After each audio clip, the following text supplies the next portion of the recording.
오늘 저는 이게 좀 의미심장한 것 같습니다.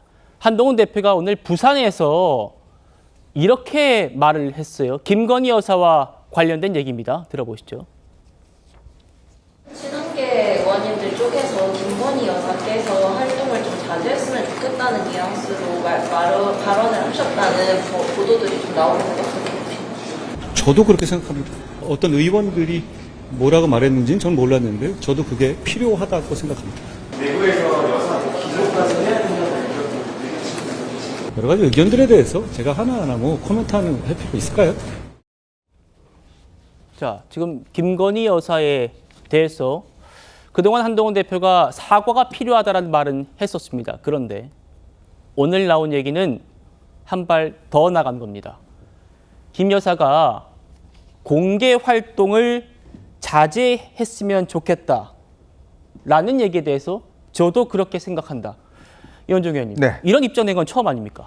그렇습니다. 이게 이제 아마 김건희 여사에 대해서 이제 직접적으로 언급을 한 것은 이번에 처음인 것 같아요.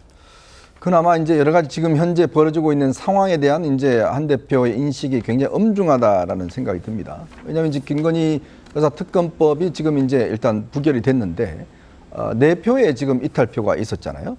그리고 지금 곧 아마 검찰이 또 도이치모터 사건 관련해서 지금 처분을 한다라는 이야기가 있습니다.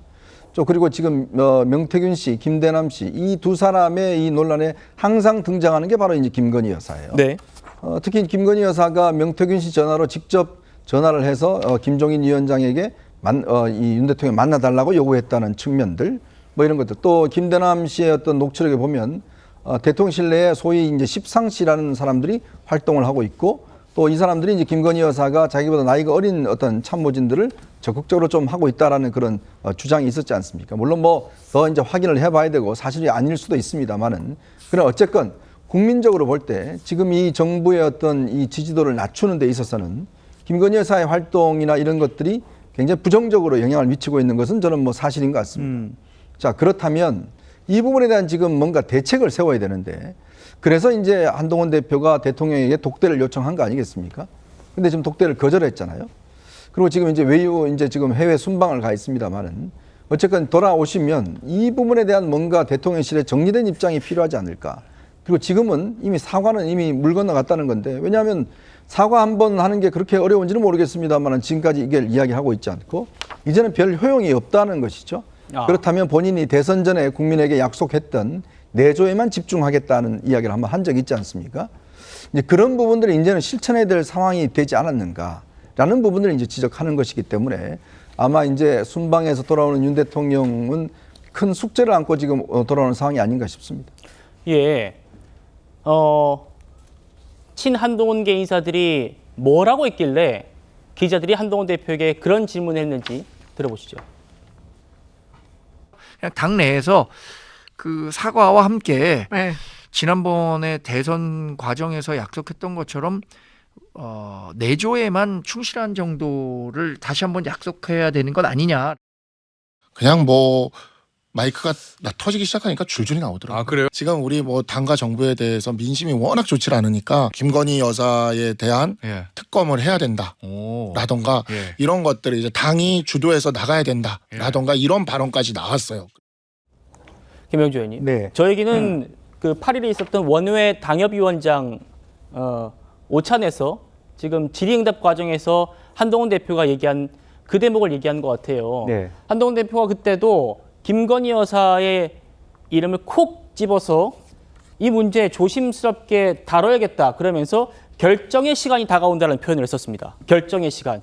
그리고 이제 한동훈 대표 측 관계자라는 분들이 지금 보시는 것처럼 내조만 충실해야 하는 거 아니냐. 그리고 사과 넘어서 특검 요구. 지금 이렇게까지 앞선 얘기를 하고 있거든요. 네.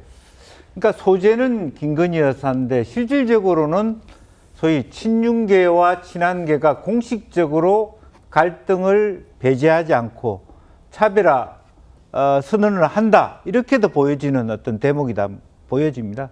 그러니까 내용적으로 보면 사실은 제2부속실이나 김 여사의 활동이 자제돼야 된다. 굉장히 위험하다라고 하는 부분들로 보여집니다만 실질적으로 대통령실이 하는 일에 대해서 공식적으로 반대 입장을 표명하기 시작했다라고 하는 것이 사실은 이 입장은 뭐 김 여사의 활동이 많아져야 된다, 적어야 된다 이런 차원보다는 아예 그동안에 거의 최소화했던, 자제해왔던 김 여사 내지 대통령실에 대한 한동훈 대표 측의 입장이 이제는 공공연하게 대결적 구조로 표명되기 시작했다. 이제 그런 것이 저는 의미가 있을 것 같고, 앞으로는 어쨌든 이와 같은 미묘한 긴장 관계에서 이 한동훈 대표 측이 피해가거나 한동훈 대표 측이 스스로가 화해를 요구하는 그런 차원이 아니라 다소 공격적으로 우위적으로 행동에 나설 것이다, 이런 것을 저는 상상해 볼 수 있을 것 같고요. 사실은 서동요 같은 얘기입니다만 어쨌든 많은 국민들은 사실과 관계없이 모든 일들이 과거로 보면 김 여사 측의 뭔가를 얘기하면 다 통할 것 같은, 또 혹은 김건식 그 당협위원장이 뭐 다른 프로그램에서 오지랖이 넓다 이런 표현을 했지만 사실은 굉장히 위험한 얘기거든요. 어떻게 보면 당을 사랑하고 우리 정부가 잘 되기를 위해서 관심을 가지는 거지만 실제로 법조적 차원에서 보면 공무 개입일 수도 있고 이제 그런 차원이 있기 때문에 이런 부분을 굉장히 위험하게 보는 것이 마땅하다, 저는 그렇게 봅니다. 예.